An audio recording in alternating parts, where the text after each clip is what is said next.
The first time Adrian Blackwood looked afraid, he was staring at a letter I had been ordered never to give him too soon. I woke with a sharp breath and no idea where I was.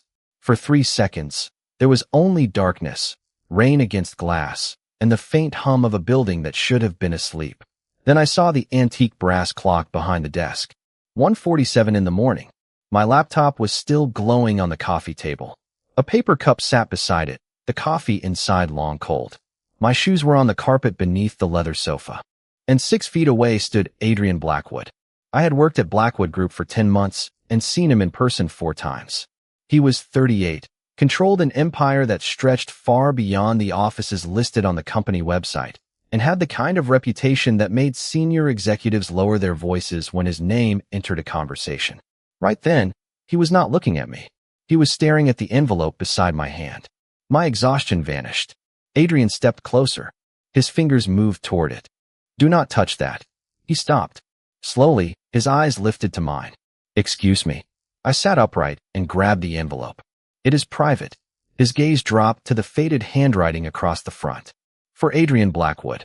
Only when she believes you are ready." The color seemed to leave his face. "Where did you get that?" "My father." "Who wrote it?" I hesitated. "You tell me." Adrian stared at the handwriting again.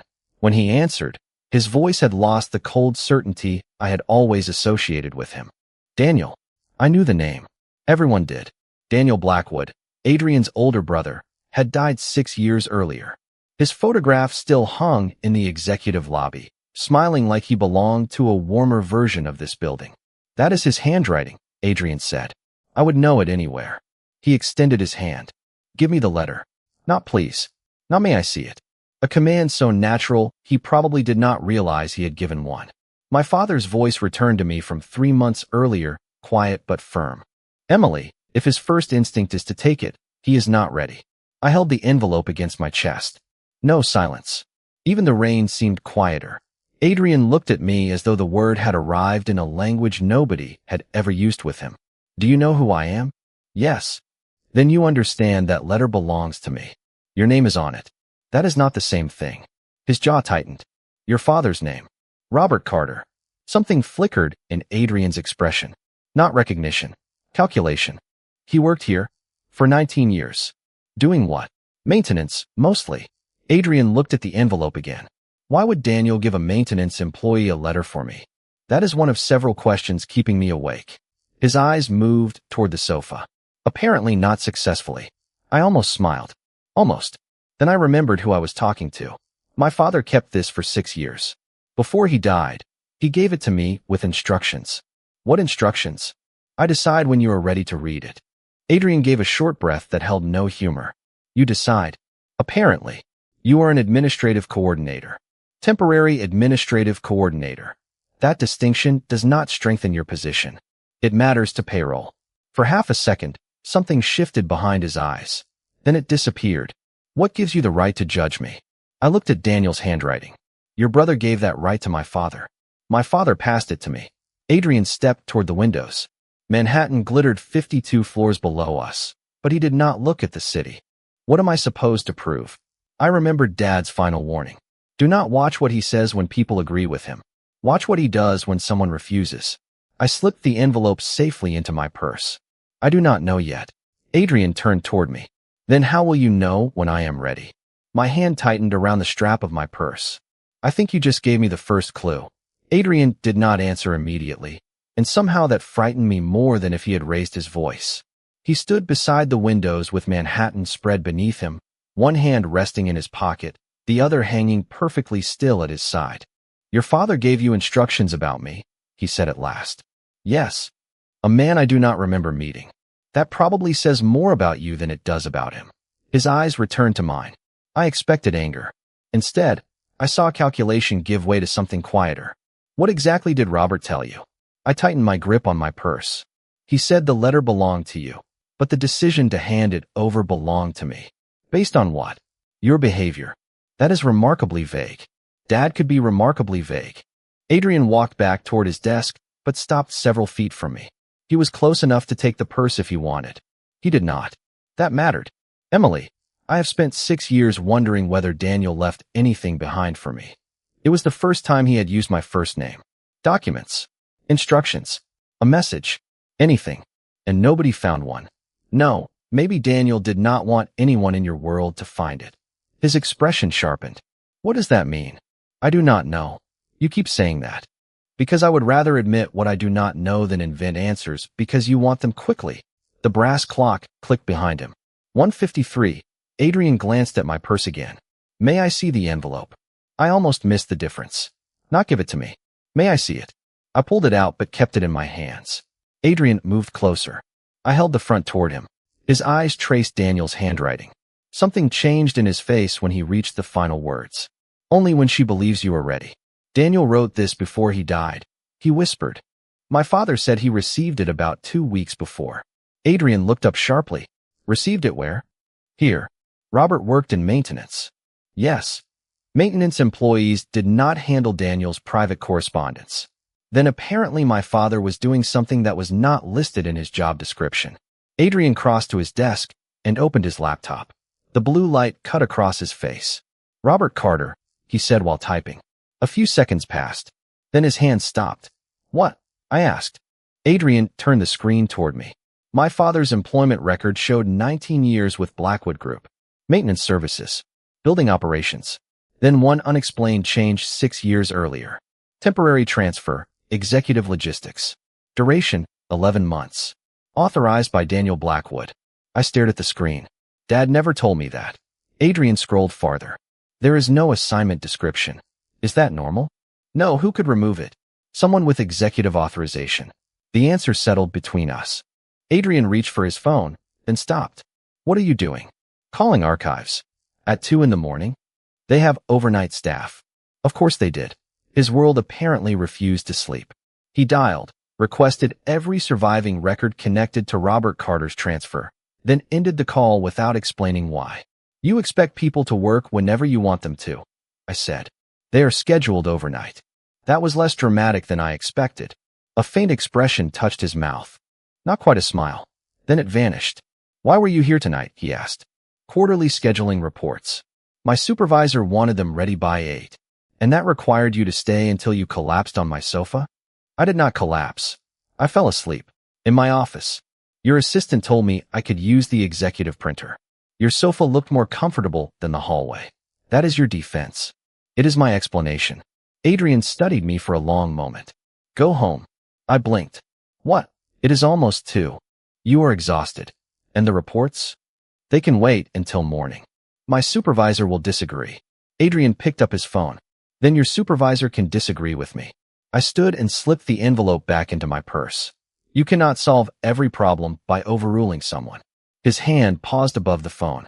Apparently, I cannot solve this one that way. I walked toward the door. Behind me, Adrian spoke again. Emily. I turned. He looked at my purse, then deliberately moved his eyes back to mine. Will you come back tomorrow morning? There it was. Not an order. Not a threat disguised as one. A question. I thought about my father's warning and the man who had just allowed the one thing he wanted most to leave his office in my hands. 9 o'clock, I said. Adrian nodded. As I stepped into the hallway, the antique clock clicked again behind me. And for the first time I wondered whether my father had given me the letter because he trusted me to protect it, or because he knew Adrian Blackwood would have to learn how to ask for something he could not command. At 9 the next morning, I returned without the letter, and Adrian noticed before I had taken 3 steps into his office. His eyes moved from my empty hands to my purse, then back to my face. You listened. Try not to sound disappointed. I am adjusting. Daylight changed the room.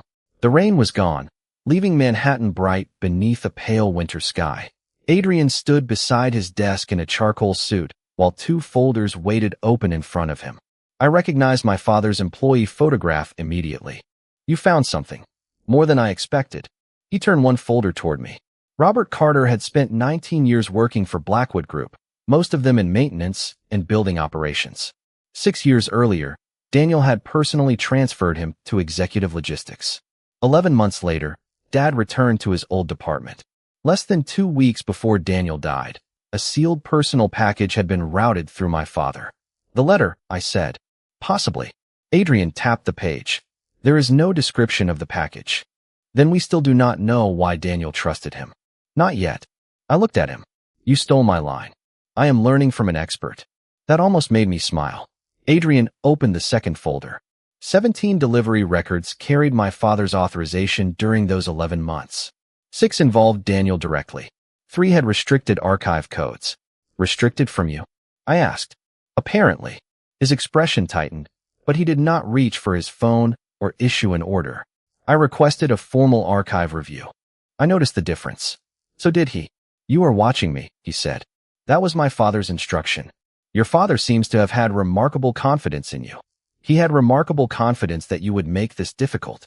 Adrian leaned against the edge of his desk. I want 7 days. For what? You said you have to decide whether I am ready. You cannot decide that from one night in my office. I could make a very confident guess. I am sure you could. He gestured toward the glass wall overlooking the executive floor. Work up here for 7 days. You see how I make decisions. You see who I am when I am not asking for Daniel's letter. I folded my arms. And while I am doing that, you investigate my father. Yes. Which means you investigate me. Adrian did not deny it. I need to understand why Daniel chose Robert. And I need to understand why Dad believed you needed to be tested. The words landed between us. Adrian looked away for a moment. Then we both have questions. 7 days? 7. And at the end? His eyes settled on mine. You decide. I studied him. The man from last night would have told me where to sit and how long I was staying.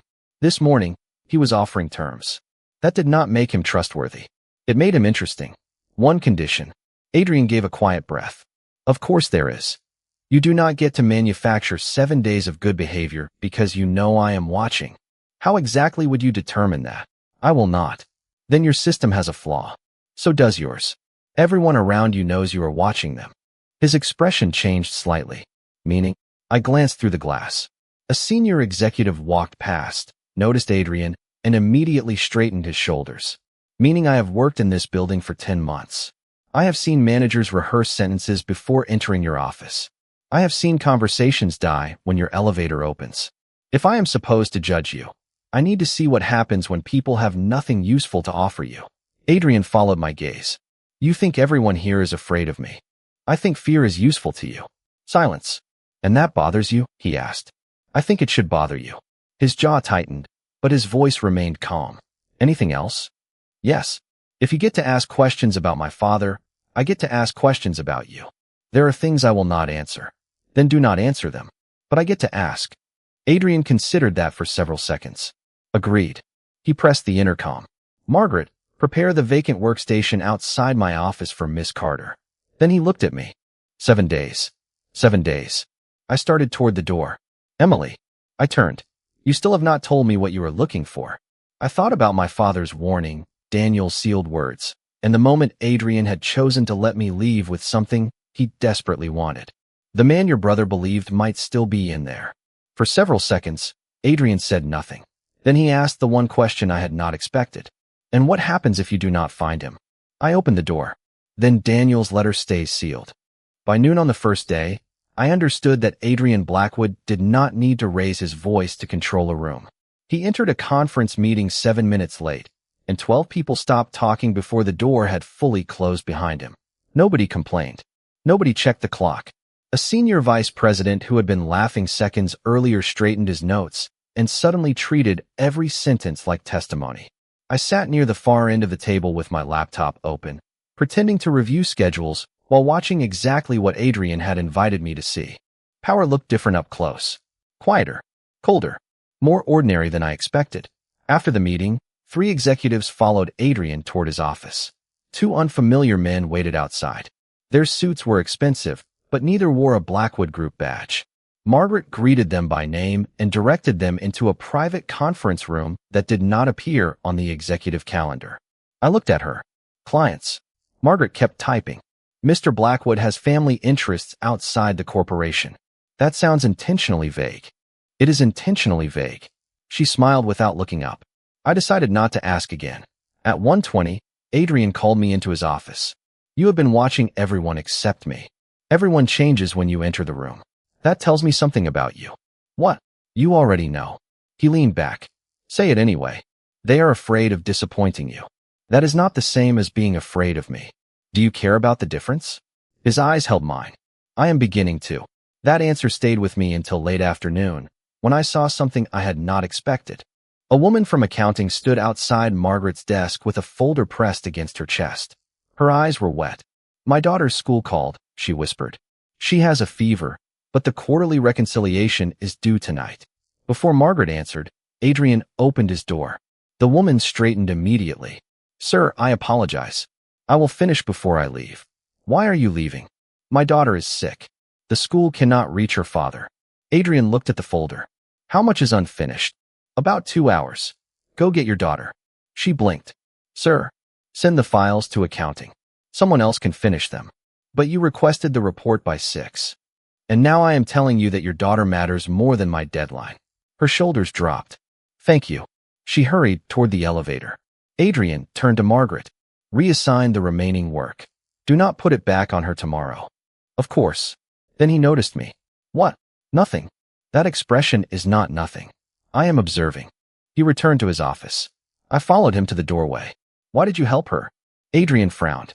"Her child needed her." "That's simple. Should it be complicated?" "You did not ask anyone to notice." "Was I supposed to announce it?" I almost laughed. "No, he studied me." "You expected something else." "I expected the man everyone fears." His expression cooled. "And what did you find?" I glanced through the glass wall at employees moving between desks. "I think you stopped noticing how afraid they are." The silence changed.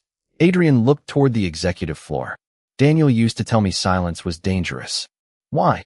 "Because when people stop telling you what they think, eventually you start believing everyone agrees with you." "Did you listen?"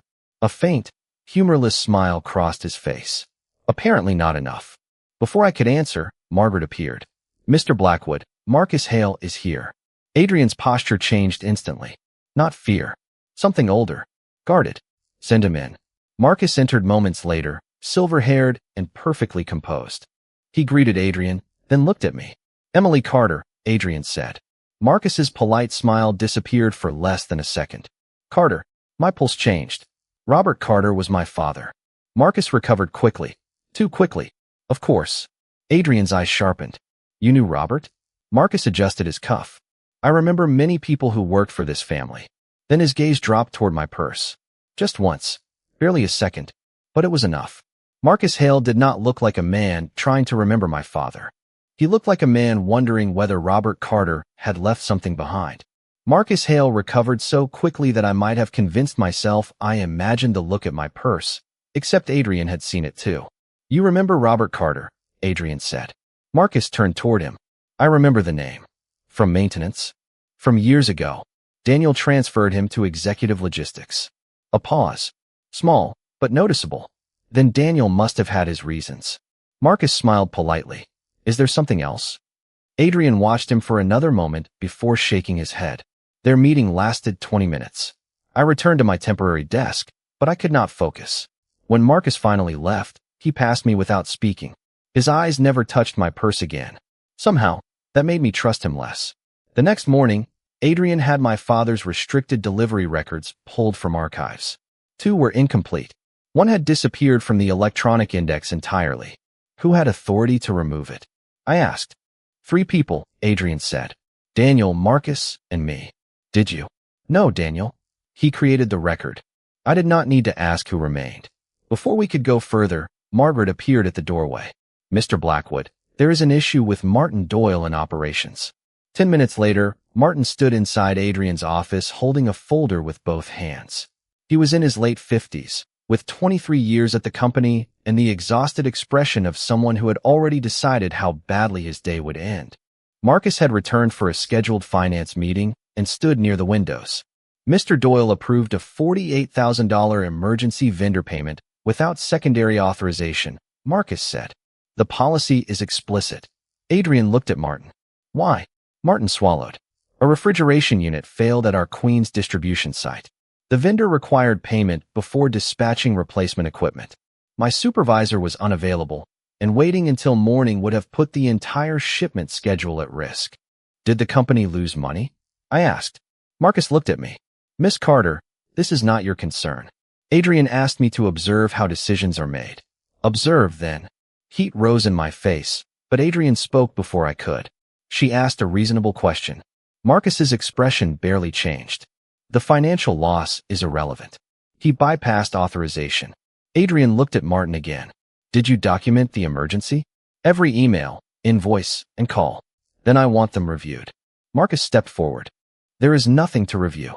If you make exceptions whenever someone has a sympathetic explanation, policy becomes optional.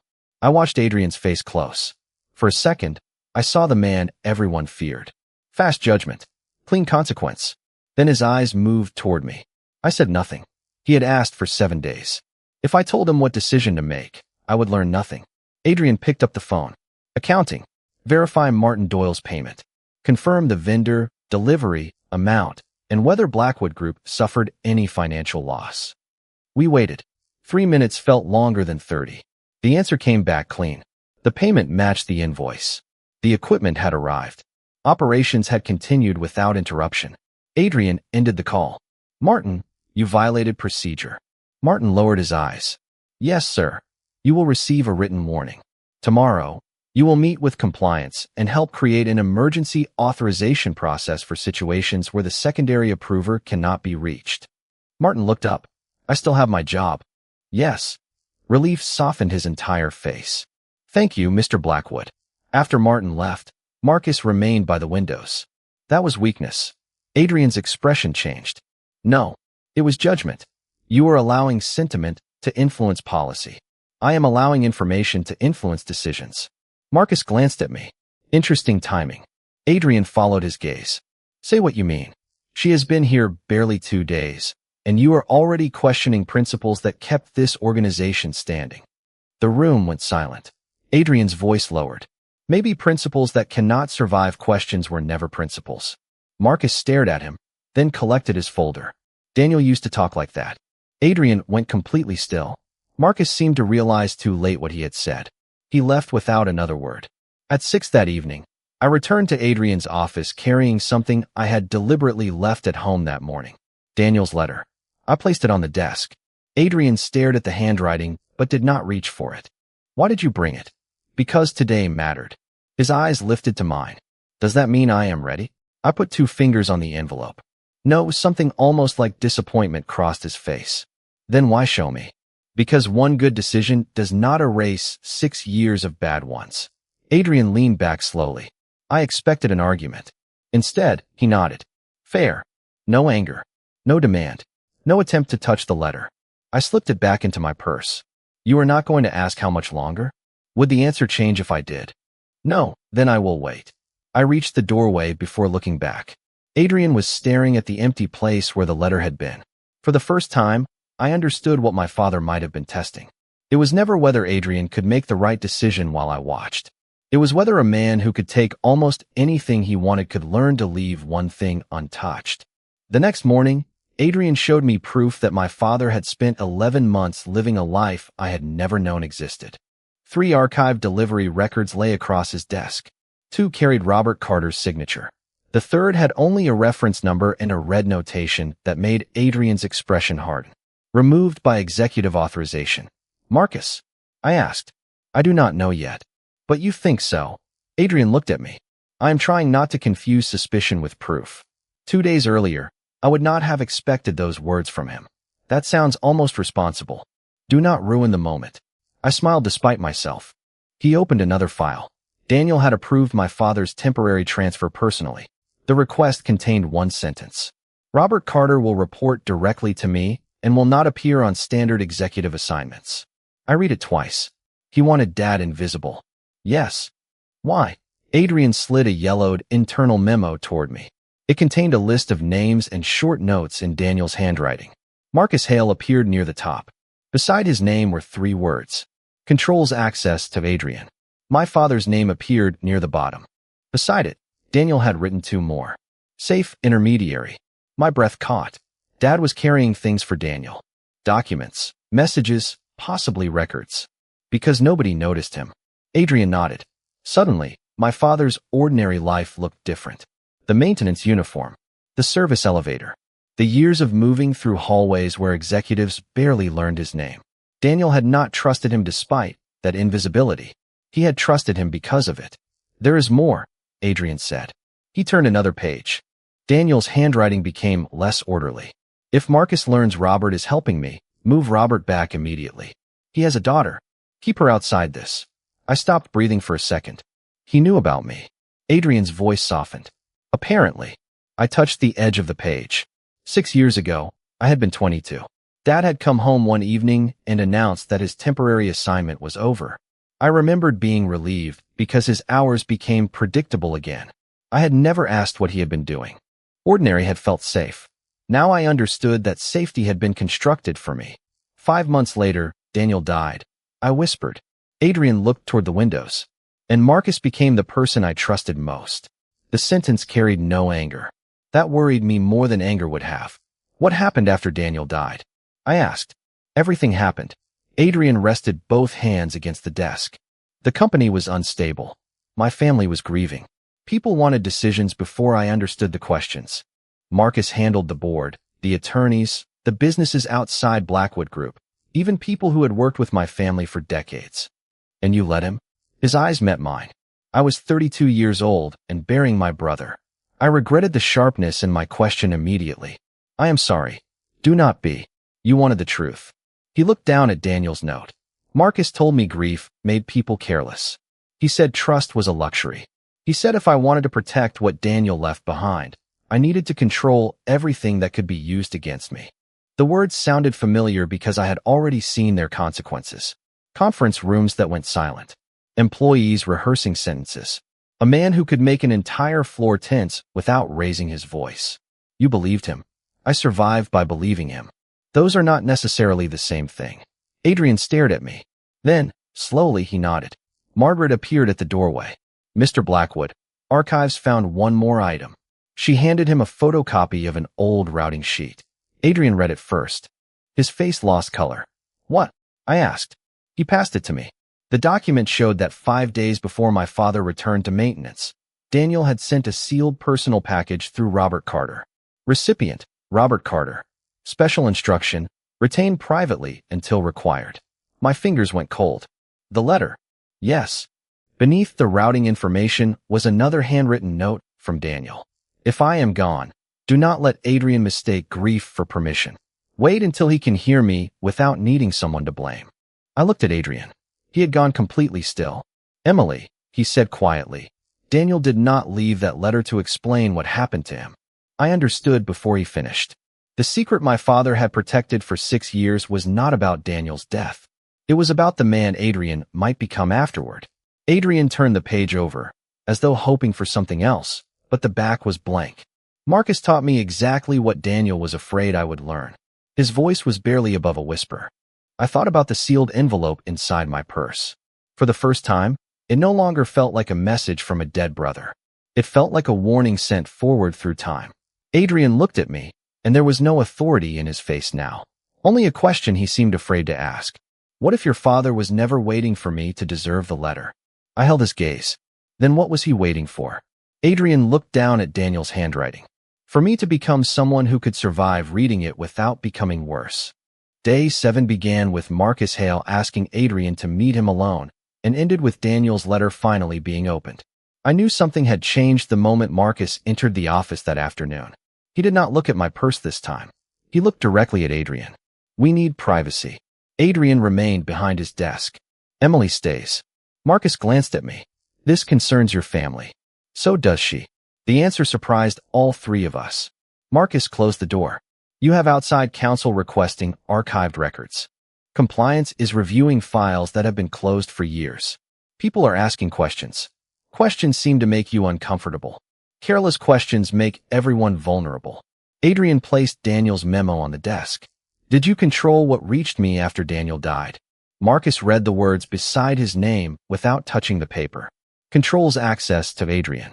His expression barely moved. I protected you from people who wanted something. That was not my question. Marcus sighed. Your brother believed openness was a virtue. I believed it was a liability. You filtered information. I filtered noise. You isolated me. I made you decisive. Adrian stood. Marcus continued before he could answer. You were 32 years old, grieving, responsible for a corporation, family interests, and people who expected certainty from you. Daniel taught you how to be loved. I taught you how to survive. I watched Adrian absorb that sentence.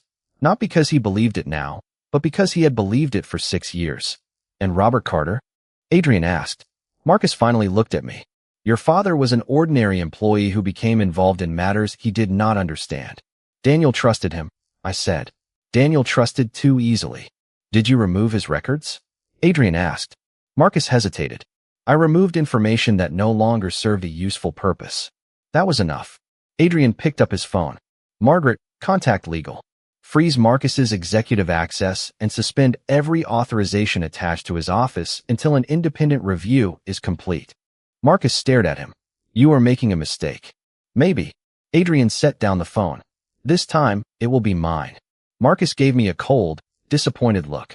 You think this is compassion, Adrian. It is influence. She has been here 7 days, and you are allowing an administrative employee to rewrite everything you understand about leadership. Adrian's eyes hardened. No. She reminded me I am allowed to question who taught it to me. Marcus left without another word. The door closed. Adrian stood perfectly still. Then he turned toward the windows. I could destroy everything he built. The calmness in his voice worried me more than anger would have. You could. I know every company connected to him. Every board relationship. Every contract. I know. He turned. You are not going to tell me not to? No, that surprised him. I reached into my purse and removed Daniel's envelope. Because if I make the choice for you, then nothing changed. I broke the old seal myself. Adrian did not move. 4 pages rested inside. I read the first silently. Daniel wrote about the brother Adrian had been before grief, made every relationship feel dangerous. A man who remembered employees' names. A man who believed responsibility meant carrying more, not controlling more. Then I reached the final page. My throat tightened. Read it, Adrian whispered. I looked at him. Daniel wrote, if revenge becomes the only way you know how to love me after I am gone, then Marcus did not take 1 brother from this family. He took 2. Adrian closed his eyes. The antique clock ticked behind him. Once. Twice. There is more, I said. He opened his eyes. Daniel says Marcus will teach you to confuse fear with respect, isolation with strength, and control with safety. He says nobody can choose what kind of man you become after losing him except you. Adrian looked toward the phone on his desk. I could almost see the 2 paths in front of him. One required only a command. The other required patience, evidence, and the possibility that truth might not give him the punishment he wanted. He walked to the desk. For 1 second, I thought he would make the call I had been afraid of. Instead, he pressed the intercom. Margaret, amend my instruction. Marcus keeps no executive access, but nobody touches his companies, contracts, or personal interests unless independent counsel finds lawful grounds. Bring in outside auditors. Everything goes through evidence. He released the button. I stared at him. Why? Adrian looked at Daniel's letter in my hands. Because I have spent 6 years proving Marcus right about me. His voice softened. I think my brother waited long enough for me to prove him wrong. I placed the letter on Adrian's desk. This time, I did not pull it back. He looked at it, then at me. Does this mean I am ready? I thought about the man who had commanded me to surrender at 7 days earlier and the man now choosing limits when nobody could force him to. No, I said softly. Adrian frowned. I pushed the letter toward him. It means being ready was never the end of the test. The letter stayed on Adrian's desk overnight, but the next morning, the first thing he gave away was not money or authority. It was control. At 8:15, 3 independent auditors arrived at Blackwood Group with 2 attorneys from a firm that had never represented the Blackwood family. Adrian authorized access to every relevant corporate record connected to Daniel, my father, and Marcus, subject to legal and compliance requirements. Then he signed an instruction preventing anyone, including himself, from interfering with their conclusions. I read it twice. You really signed this? You sound surprised. 7 days ago, you believed control protected everything. Adrian looked toward Daniel's letter beneath the brass lamp. 7 days ago, I had not realized how much control had cost me. The review moved carefully, but the first discoveries came quickly. By afternoon, the auditors had identified consulting agreements involving Marcus that had never been disclosed to Adrian. The next morning brought internal reports that had been redirected before reaching Adrian's office. None of it required threats. Nobody needed to be frightened.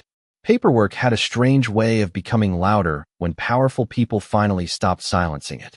Marcus remained suspended while independent counsel reviewed the evidence, and Adrian refused every suggestion that he personally determine the outcome. Why? I asked when Margaret delivered the preliminary findings. Because if Marcus is removed only because I want him removed, then this becomes revenge wearing a suit. Daniel would probably approve of that sentence. Daniel would probably ask why it took me 6 years to understand it. I looked at him. Would you have listened 6 years ago? Adrian considered the question. No. Then maybe that is why the letter waited. He said nothing after that. By Friday evening, the 7 days that had changed both of us were behind us. The executive floor had emptied, leaving only the soft hum of ventilation and Manhattan glowing beyond the windows. I entered Adrian's office carrying my temporary employee badge. Daniel's letter rested open beside him. What is that? He asked when I placed the badge on his desk. My resignation. His eyes lifted immediately. No. I raised an eyebrow. Adrian closed his eyes for half a second. I heard it. Good. Emily, you do not have to resign. I know. Then why are you? I looked around the office where I had fallen asleep 1 week earlier. Because my father gave me a responsibility. I finished it. Adrian stood. Your position can become permanent. I do not want it. Then choose another department. Adrian. Better hours. Higher salary. Whatever position makes sense. I almost smiled because he genuinely believed he was giving me freedom. You are doing it again. He stopped. Doing what? Giving me choices where every answer ends with me staying. The silence between us changed. His eyes dropped to my badge. I thought I was offering options. You were. They were just all your options. Adrian walked toward the windows. For several seconds, he watched the city below. I do not want you to leave. There was no command in his voice this time. That made the words harder to hear. I know. And that does not change your decision? No, Adrian nodded slowly. Then I suppose this is where I learn whether I meant anything I said this week. I picked up my purse. What does that mean? He turned toward me. It means wanting you here does not give me the right to keep you here. My throat tightened. Adrian walked toward the office door. For 1 second, I thought he was going to close it. Instead, he opened it wider and stepped aside. Your choice, he said. I looked at the man who had once expected an entire building to rearrange itself around his decisions. Now he stood beside an open door while I made one he hated. Thank you, I whispered. I walked past him. At the elevator, I turned back. Adrian was still standing in the doorway. Emily. I waited. Did the letter change me?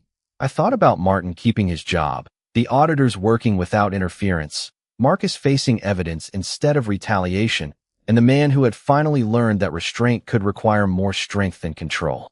No, I said. It gave you a choice. The elevator doors began to close. Adrian nodded once. Then I will keep making it. The doors met between us. For years, Adrian Blackwood had measured power by how many people stayed when he told them to. That night, I think he finally understood the harder measure. Whether he could open the door when the person he wanted most was choosing to leave. 3 weeks passed before I saw Adrian Blackwood again, and during those 3 weeks, he did something I had never expected from a man accustomed to getting answers. He left me alone. No calls, no gifts, no driver waiting outside my apartment, no convenient business reason for Margaret to contact me. I found temporary work at a small design firm in Midtown where nobody stopped talking when the owner entered the room. It was peaceful, ordinary, exactly what I thought I wanted. Then one Thursday night, I woke at 1:12 in the morning with Adrian's last words in my head. Then I will keep making it. I stared at the ceiling for 10 minutes before admitting that silence had given me something pressure never could. A choice. I dressed, called a cab, and gave the driver the address of Blackwood Group. Manhattan was silver beneath the streetlights. By the time I reached the lobby, the brass clock above security read 1:39. The overnight guard checked my identification. Miss Carter, you are on Mr. Blackwood's standing after-hours visitor list. Did he ask you to notify him if I came? The guard checked his screen. No. Standard verification only. That mattered more than it should have. Adrian had left a door open without standing behind it waiting for me. The elevator carried me upward through 52 quiet floors. When the doors opened, the executive level was nearly dark. Margaret's desk was empty. One office remained lit. I walked toward it and stopped when I saw the antique brass clock through the glass. 1:47, exactly the time I had awakened on his sofa 3 weeks earlier. I knocked. "Come in." Adrian sat beneath the brass lamp with his jacket hanging over the back of a chair. Daniel's letter rested open on his desk. When he saw me, he stopped moving. "Emily, you look surprised." "I am." I glanced at the clock. "Still working terrible hours?" His mouth almost smiled. "Apparently some lessons take longer than 7 days. That sounds inconvenient." "Extremely." He stood but did not approach me. "Why are you here?" "No demand. No assumption. Just a question. I wanted to know what happened." Adrian gestured toward the chair across from him. "Would you like to sit?" I did. He remained on the other side of the desk. "Marcus is permanently removed from every executive position connected to Blackwood Group," he said. "The independent review found undisclosed conflicts, redirected reports, and contracts that should have been disclosed years ago. The board acted on the findings without instructions from me." "And Martin?" "He helped compliance design the emergency authorization policy." I smiled.